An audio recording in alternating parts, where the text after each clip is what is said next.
The Athletic.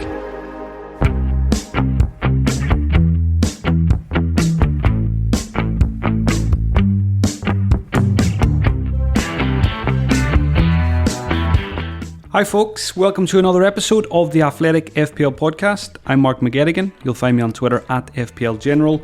Recording this episode on Monday morning ahead of the Gameweek 9 deadline, which is on Saturday at 11 AM UK time. Having had just 7 fixtures in Gameweek 8, it's back to normal this weekend with a full slate of 10 matches across Saturday, Sunday and Monday. There's a few more international games to be played yet this week, so I'll be back on Friday afternoon with another episode to round up the all-important press conference team news. On today's podcast, I'll do a quick game week review, reveal my latest watch list, answer questions from Twitter, and take a look at captaincy and potential transfers for Game Week 9. I know a lot of you are wildcarding this week as well, so I've put together a draft which I'll cover in the questions section. If you'd like to become an Athletic subscriber, visit theathletic.com/FPL pod to avail of the latest discount offer for new subscribers.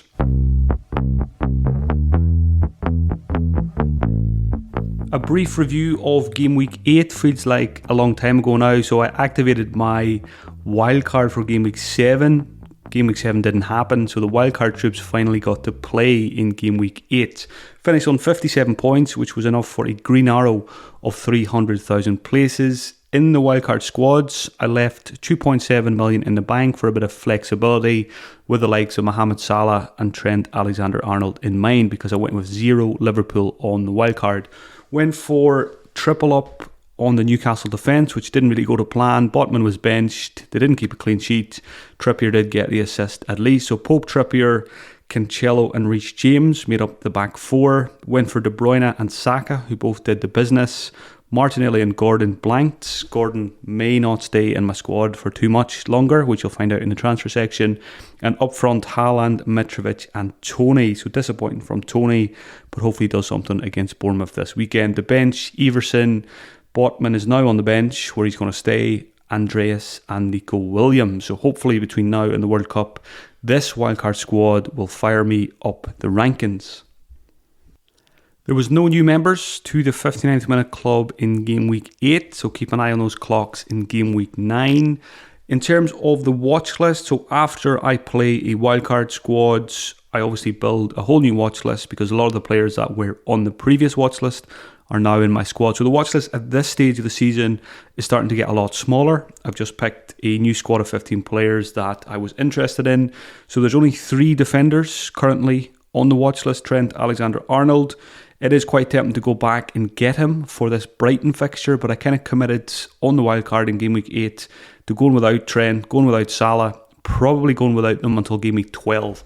So not looking at Trent for my transfer in this week, but he's always going to be in my thoughts if he's not in my squad, and certainly looking to get him back around Game Week 12, and hopefully he'll become a season keeper, which we thought he would be in Game Week 1. Perisic is also there. I've had a bit of a frustrating time with him so far this season. I've only owned him twice and he scored 1 point in both game weeks. I think it was Game Week 5 and Game Week 6. So certainly not in a rush to go back to him.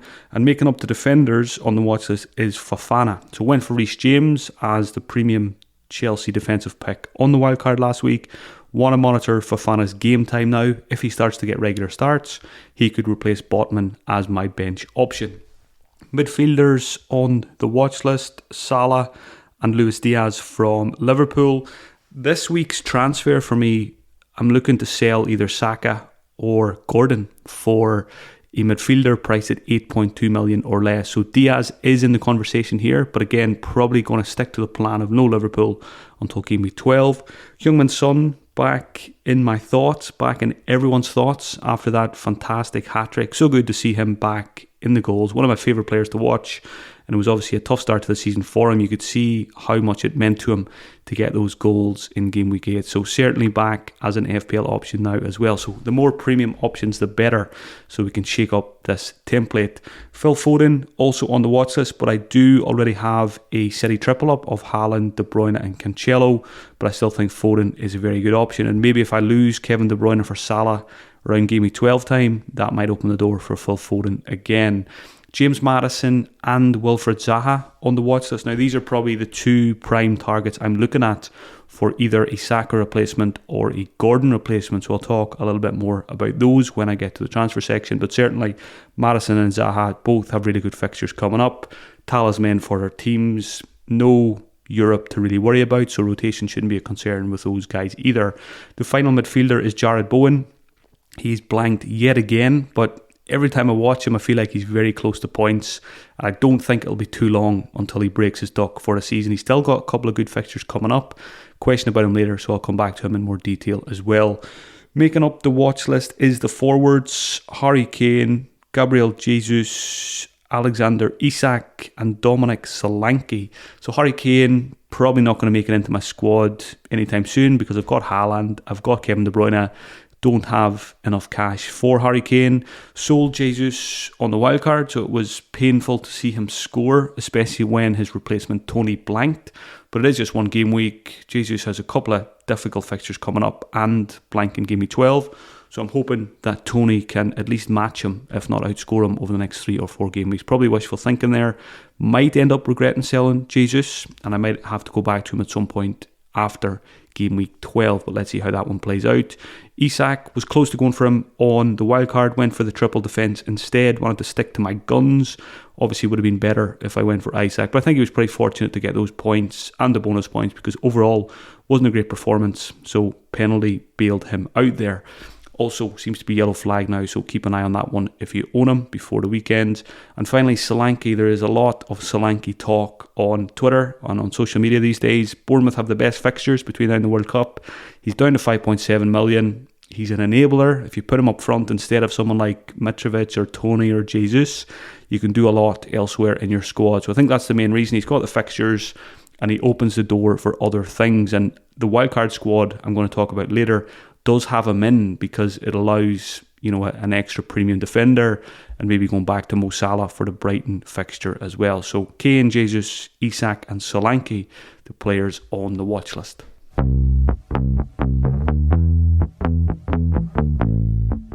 Time to tackle some questions from Twitter now. Thanks as always to those of you who sent them in. I've picked out 10 of the best, which should hit the main burning questions going into Game Week 9. First one is from FPL Brooklyn.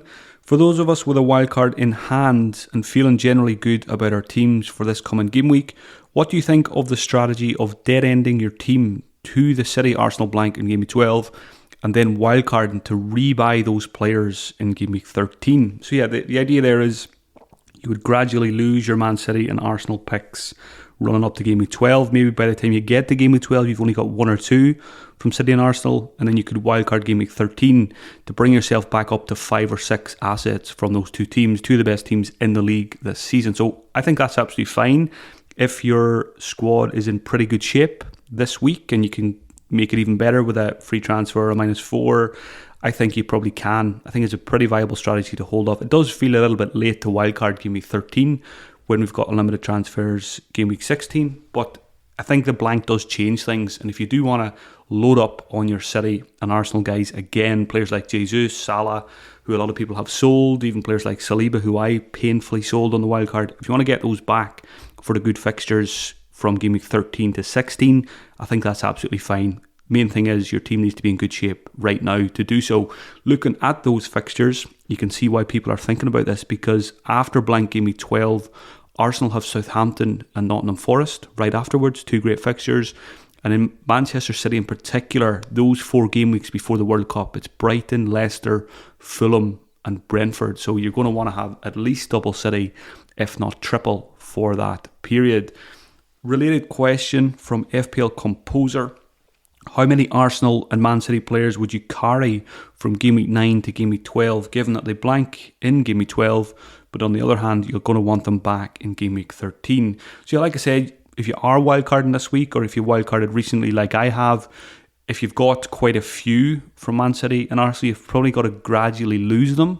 You don't need to lose them this week and next week. You can lose most of them, you know, closer to Game Week 12, maybe in Game Week 11 and in Game Week 12. So I've currently got 5.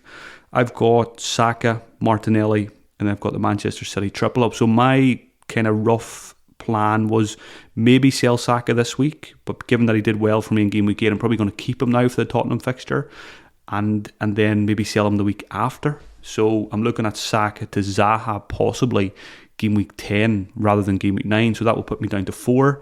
And then Kevin De Bruyne will probably become Salah in game week 12, which would leave me with 3. So Cancelo, Martinelli and Haaland. And I'm going to try, if possible, to get away with just putting those 3 on the bench and playing hopefully with 11, maybe even 10 in game week 12. I don't think playing with 10 would be a huge issue if it means you can keep the likes of Cancelo, Martinelli and Haaland on the bench. Now, the important factor here is if you've been on quite a few of these players from early, especially from game week 1, you've built up a lot of team value. Martinelli in particular, you might have got him at 6 million. He now costs 6.6. So, if you sell him now, you get 6.3, but you'd have to buy him back for 6.6 or maybe even more later in a couple of weeks' time. The same with Haaland. His price has risen dramatically. If you sell him now, just keep in mind it will cost you more to get these guys back. Cancelo's not as much of an issue. I think he's only gone up maybe 0.2. So if you sell him, it's not as hard to get him back. But that is in the back of my mind as well. I think the easiest ones to keep are Martinelli and Haaland, because you're probably going to want them long term anyway. You can go Cancelo to Trent, for example, game week 12, which I think will be popular. So you got to keep all this in mind. You might want to keep a bit of cash in the bank for when you get to game week 12 if you want to get the likes of Salah and Trent back in your team. So yeah, how many would I carry? You probably want to carry, I've got 5 at the moment, but ideally you probably only want 3 or 4 over these next couple of game weeks.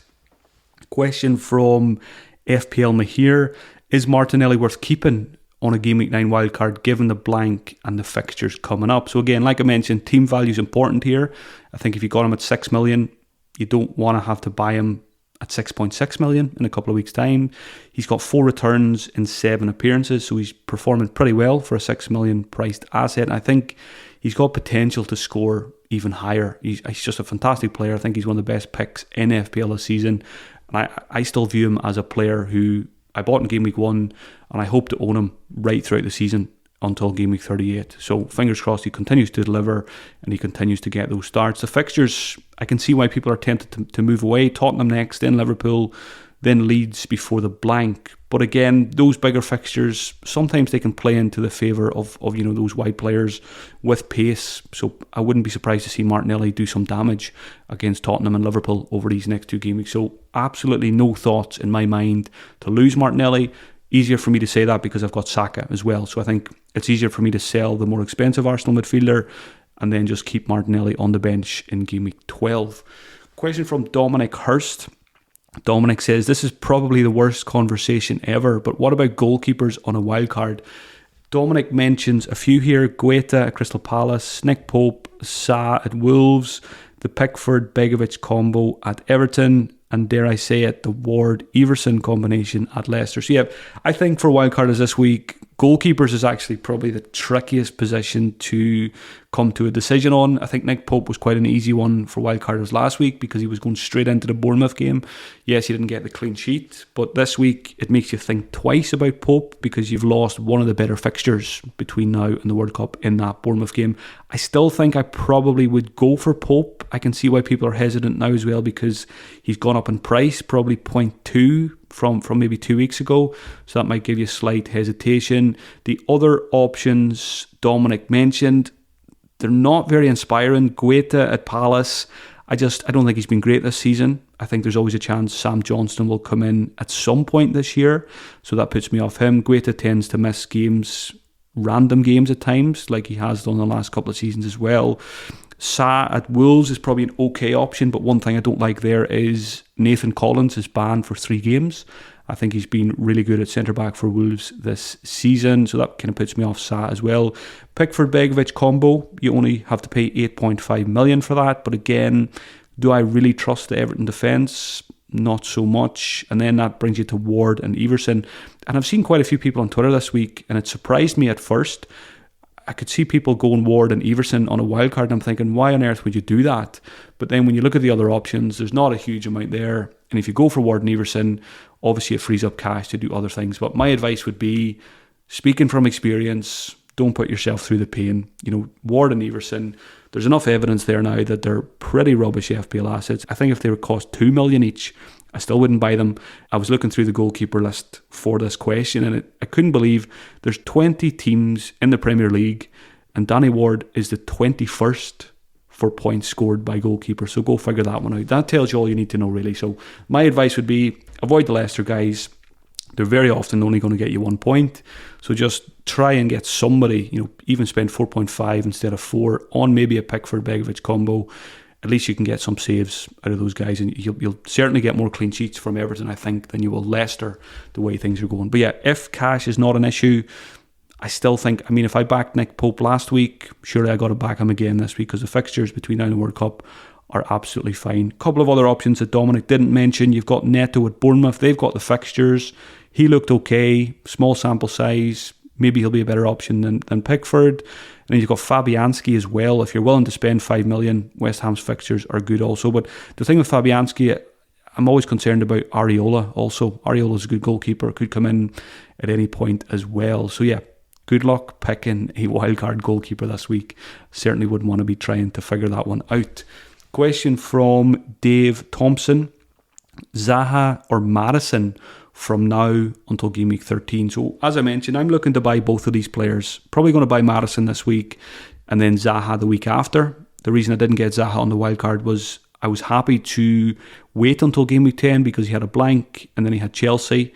And then game week 10, the fixtures turn a lot better for Palace. So I'm looking at Zaha game week 10, probably Madison game week 9 for Anthony Gordon. So if you can only get one of them, I think fixture-wise for Leicester look a little bit better. I know Leicester are a bit of a mess, but they're still scoring goals. And Madison looked very, very impressive in the most recent fixture. Very good numbers in terms of shots and chances created in that one. So yeah, if you can get both, great. If you can only get one, and if it's this week, I would probably go Madison because he's got Nottingham Forest. Question from Andrew T. How long do we give Bowen before moving him on? So yeah, a lot of people went for Bowen on the wildcard. I was pretty close to doing so. If I'm being honest, he was in a lot of my drafts. He kind of came out of it on the final day, and I went for Saka instead, which worked out quite well. If I own Bowen, I wouldn't give up faith yet. The fixtures are okay. They've got Wolves and Fulham, so they've got 2 home games coming up. I would probably give him those 2. And then if it still isn't happening for him by then, they've got Southampton away and Liverpool away. So I would probably give him at least one more game, if not 2. But you've got to weigh up. Let's say you've got no other fires to fight in your squads.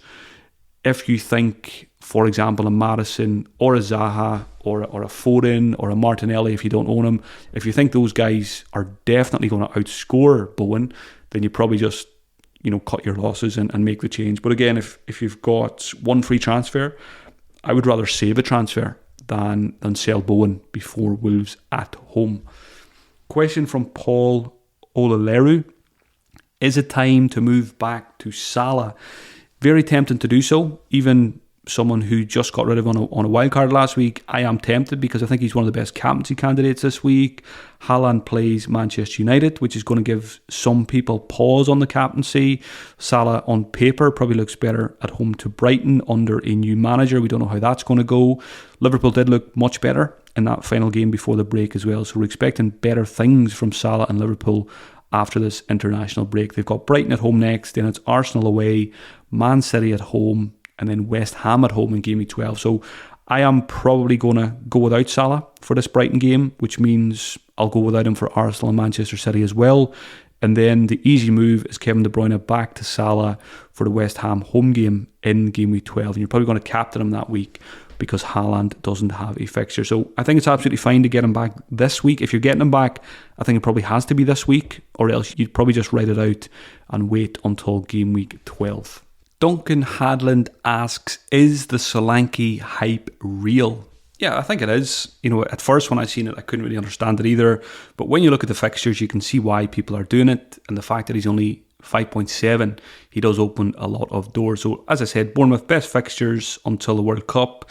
Solanke scored 29 goals last season. Yes, he hasn't done much so far this season, but he does have the pedigree from the Championship. The next 8 fixtures for Bournemouth are Brentford, Leicester, Fulham, Southampton, West Ham, Tottenham, Leeds and Everton. So if there's ever going to be a chunk of the season where Solanke gets 4 or 5 goals, It's probably going to be this stretch of 8 game weeks. So I wouldn't stop anyone from getting him. And even in my own squad, I've got Tony. I've only had him for 1 game week. He's already frustrated me. He's got Bournemouth next, so obviously I'm not going to sell him. But if Tony was to blank against Bournemouth, I would be quite tempted to go from Tony to Solanke. Let's say Solanke scores this week and Tony doesn't. I'd be tempted to make the switch in the near future myself, just to free up that cash. Again, if I did Tony to Solanke at some point, it would probably mean I could get Trent and Salah game week 12, whereas at the moment I'm probably only going to be able to afford Salah. It's going to be quite hard to get Trent in, because if there's a couple of price changes either way, it's gonna snooker me. So yeah, Solanke, I'm certainly going to watch him very closely against Brentford this weekend, and then it's Leicester afterwards, and Leicester are the best team to target this season with attackers. So let's see how this one plays out. Question from Ishank Garg: what would be your wildcard squad this week? So yeah, good question. Obviously, I've put this together very quickly. There was 0.0 in the bank. It was just the standard bench of Andreas, Nico Williams, and another 4 million defender. I think Everson was on the bench as well, because it was, like I said, bang on 0.0 in the bank. Pope in goal. Defenders were Trent, Cancelo, and Reece James. Midfielder were Salah, Martinelli, Maddison, and Zaha. And up front, Haaland, Mitrovic, and Solanke. So I think you're going to see, I think that'll be a pretty standard wildcard squad this week. Maybe some people won't go for Trent. I think a lot of wildcarders will go for Salah though. And then I think Solanke, as the week goes on, is going to become very popular, because as people tinker with their squads, they're going to find that once you put him in, it's very nice what you can do in defence and midfield as well. So yeah, Pope, Trent, Cancelo, James, Salah, Martinelli, Maddison, Zaha, Haaland, Mitrovic, and Solanke. There's a few ideas for those of you who are tinkering this week.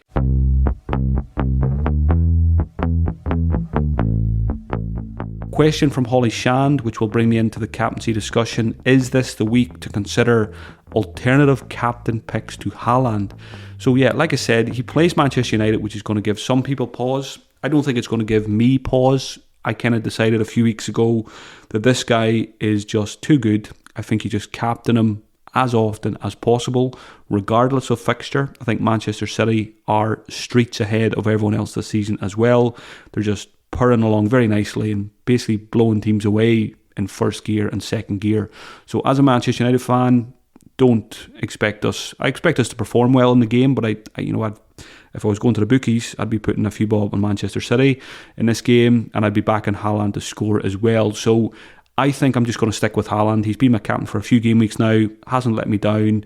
Fixture doesn't really put me off. So I don't have Salah, which makes it easier. I think if you have Salah and Haaland this week, it's a much closer decision, because I think Salah's a very good captain at home to Brighton. He's got a better fixture. But again, I keep coming back to Haaland, and what he's done so far is 11 goals in the league. I think that's where I'll be going.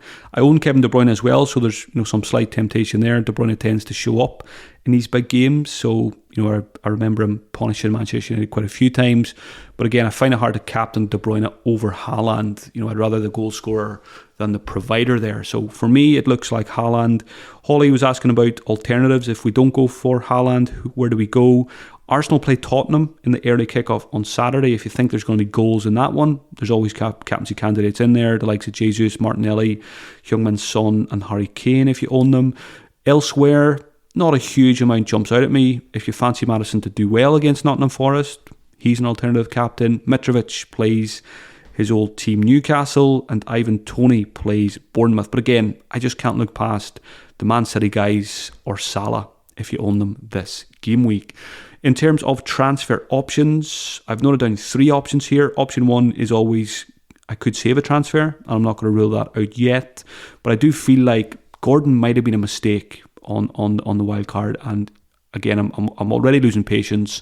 And when Maddison looked so good last game week, and he's got Nottingham Forest next and some other good fixtures to come, to me it feels like an easy decision. Just get rid of Gordon, my weak link, and get Maddison, who I think is a better FPL asset, not just this week, but for the next few game weeks. So maybe just fix that issue. Maybe I should have went Maddison wildcard last week instead of Gordon. So the other options are Gordon to Maddison, Zaha or Diaz, but like I said, I'm leaning towards Maddison. The other option is sell Saka instead for Maddison or one of the others, but again, happy to keep Saka for the Tottenham game.